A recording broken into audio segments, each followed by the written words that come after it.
Allah,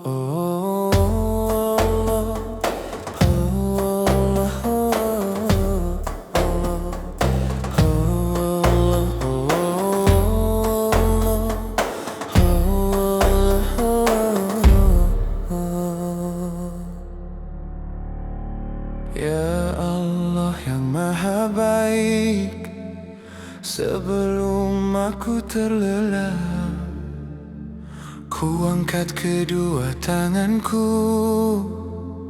ku ucap doa penuh harap. Jaga ayah dalam langkahnya, kuatkan ibu setiap hari, limpahkan cinta di rumahku dengan kasih-Mu yang suci. Aku sayang keluargaku, ayah, ibu, dan saudaraku. Ya Allah, dengar aku, jaga mereka selalu. Sehatkan dan bahagiakan, murahkan rezeki yang halal, satukan hati kami ya Rabb, dalam cinta yang kekal. Terima kasih ya Allah atas hangat rumah ini. Tawa kecil bersama mereka adalah nikmat terindah di hati. Jika kami pernah salah, ampuni dan tuntun kami agar selalu bersyukur dan saling mengasihi. Aku sayang keluargaku, ayah, ibu, dan saudaraku. Ya Allah, dengar doaku, jaga mereka selalu.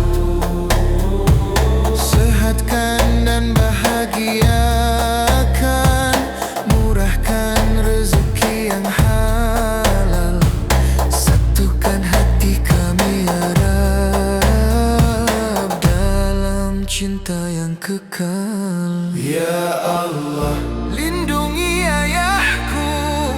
Ya Allah, sayangi ibuku. Ya Allah, berkahi saudaraku.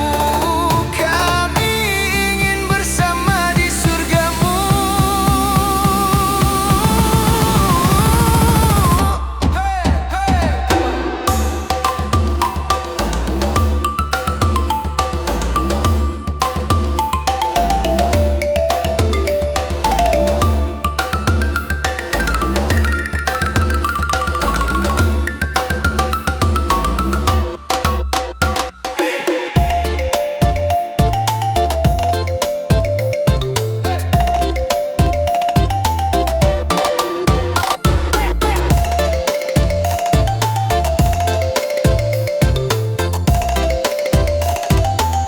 Aku sayang keluargaku, anugerah terindah dari-Mu.